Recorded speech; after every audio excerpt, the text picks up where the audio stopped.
Susie and the Dragon scoop up their money, head over to the office, open a bottle of Prosecco, and start planning their company expansion.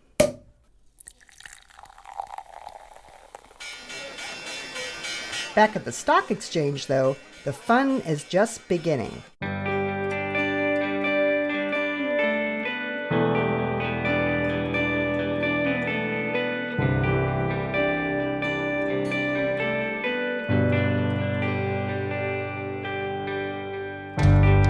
Welcome to Women's Wealth Canada. I'm Gloria Gray.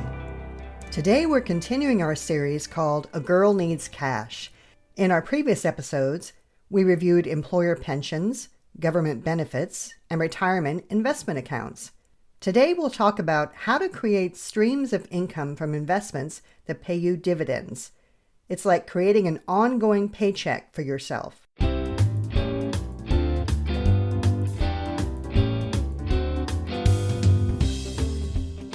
So let's start by talking about investing in stocks and how it all works. I've been asked, how did I get into the field of investment advising? I chose to obtain a Bachelor of Science degree in investing back in the day. Why?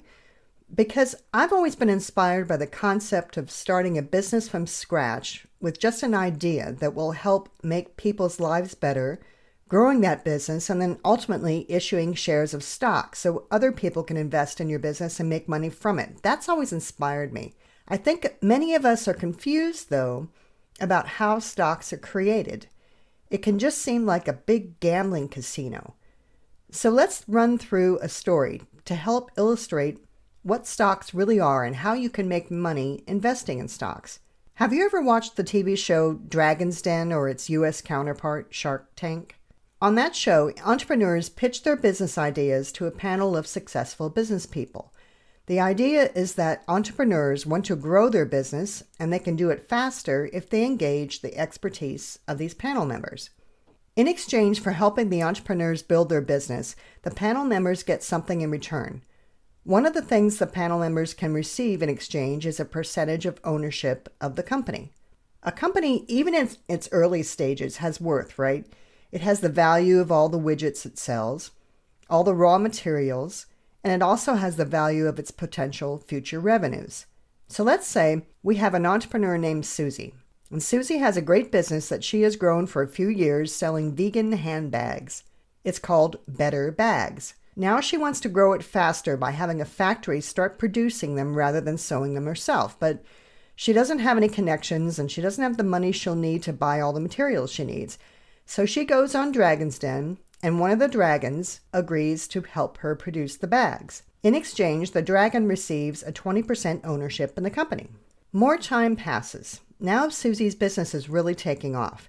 She's starting to earn $100 million in revenue, and their brand is recognized everywhere.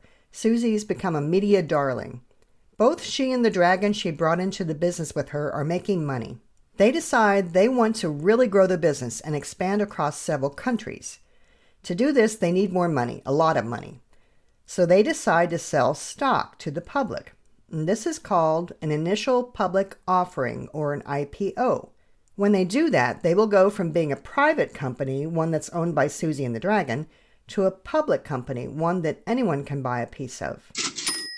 So how do they do that? Do they just print off a bunch of paper and head over to a street corner and say, want to buy a piece of my company?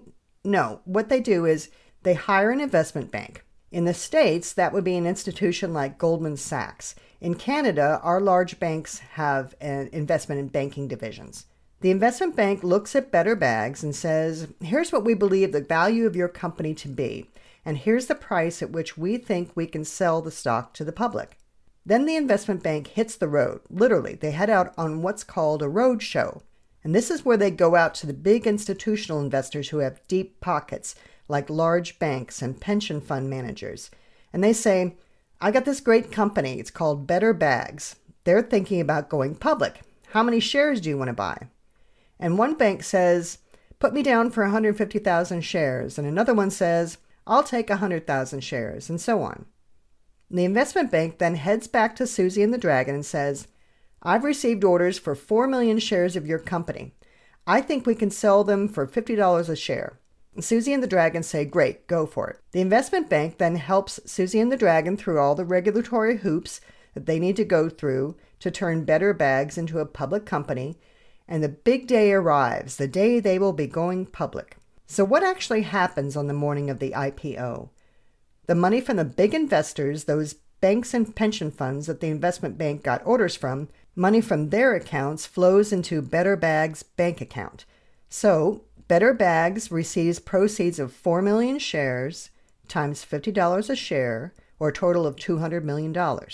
Not directly from the public, but from those big institutions who bought the shares through the investment bank.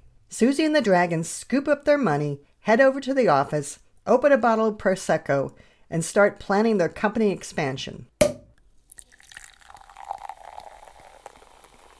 They're done. That's all the money they will get out of this process. Back at the stock exchange, though, the fun is just beginning. The big investors who bought shares from the investment bank start selling their shares of Better Bags at the public exchange. Their hope is that the stock price goes up after that, and those big banks and pension funds will make money when they sell the shares they're holding to the general public. They don't have any intention of keeping the shares. They want to sell them quickly for a profit. All this trading that occurs in the stock market after the IPO is between investors. Better Bags does not get any of that money directly. The day of the IPO, when the money from big investors hits the Better Bags company bank account, that is the only cash Better Bags gets from the IPO. After that day, the stock continues to be bought and sold between investors like you and me, at a price that investors like you and me determine is a fair price. And that is how the stock market works. Now, how can you profit from this? How can you make a stream of retirement income from this? One way is by buying those open market stocks, holding them for a period of time, and then cashing them in at a higher price than what you bought them at. It's the same thing as buying and selling your house. It's an open market. Time is on your side in most cases, and you buy at a low price, wait, and sell at a high price. A second way is by owning stock shares that pay dividends. Now, what do I mean? Let's go back to Susie and the Dragon. They just received $200 million when they took their company public. They used that money to expand the business. Years pass, and Better Bags is doing very well. They might want to expand their company later, and when they do, they'll want to raise more money by issuing stock like they just did. So they want to make sure that their stock is desirable to the market in case they need to sell more of it. So they decide to keep their current shareholders happy by offering dividends. Now, dividends are simply cash profits of a company. If they decide they're going to give $1 for one share of stock to every shareholder, and they have 4 million shares that they sold last time, that means Susie and the Dragon will fork out $4 million to keep their shareholders happy. That means if I own 100 shares of their stock, they'll pay me $100 that year, because they've decided to give out $1 per one share in this case. The great thing about that is they're sending me money and I didn't have to sell the stock to get it. I can continue to hang on to the stock and hope it appreciates in value before I decide to sell it. And that is the beauty of dividends. You receive money for a stock you own, and you don't have to get rid of the stock to get that money. Your investment makes money while you sleep.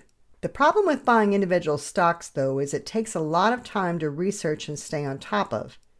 Each of the stocks pays dividends at a different time, usually quarterly. So if you want to receive monthly payments, you will have to find stocks that don't pay at the same time. They also pay different amounts. What I prefer to do, what I find much easier to manage, is to purchase what's called an exchange-traded fund. Now, that is a basket of stocks that you can invest in for a bargain price compared to what it would cost you if you owned each individual stock. That basket itself is traded on the stock exchange, and you can purchase it for the market price. Here's an example. Let's say Jane wants to create a stream of $500 a month in dividend income for herself. She sees that Royal Bank of Canada stock paid $4.32 last year in dividends per share. Now, one share of RBC's stock costs about $127 right now. So in order for her to receive $500 a month in dividends from owning this stock, she'll have to buy 1,400 shares. And that's about $177,000 if each share costs $127. Or she could go out and buy a basket of stocks that are held in a fund, an exchange-traded fund such as Vanguard Canadian High Dividend Yield Index ETF. That fund paid $1.50 in the year 2020 in dividends per share. And you might say, well, that's less than the $4 a share RBC was paying me, Glory. Yes, but the price of this exchange-traded fund is only $40 right now, not $127 like RBC stock. So in order to earn $500 a month, Jane will need to buy 4,000 shares at $40 of the ETF.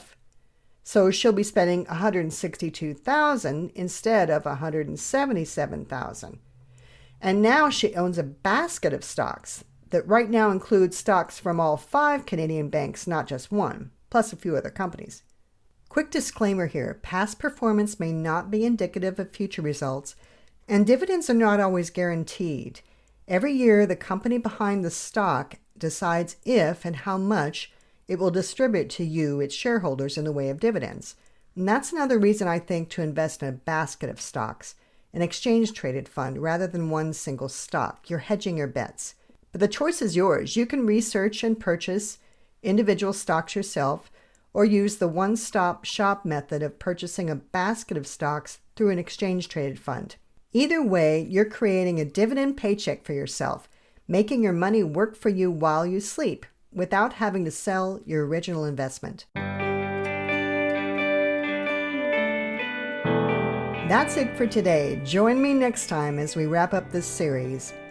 And what are we learning, ladies? A girl needs cash. What is the one question you always wanted to know about money but were afraid to ask? Email us at hello@womenswealth.ca with your question, and we may feature your question on a future episode.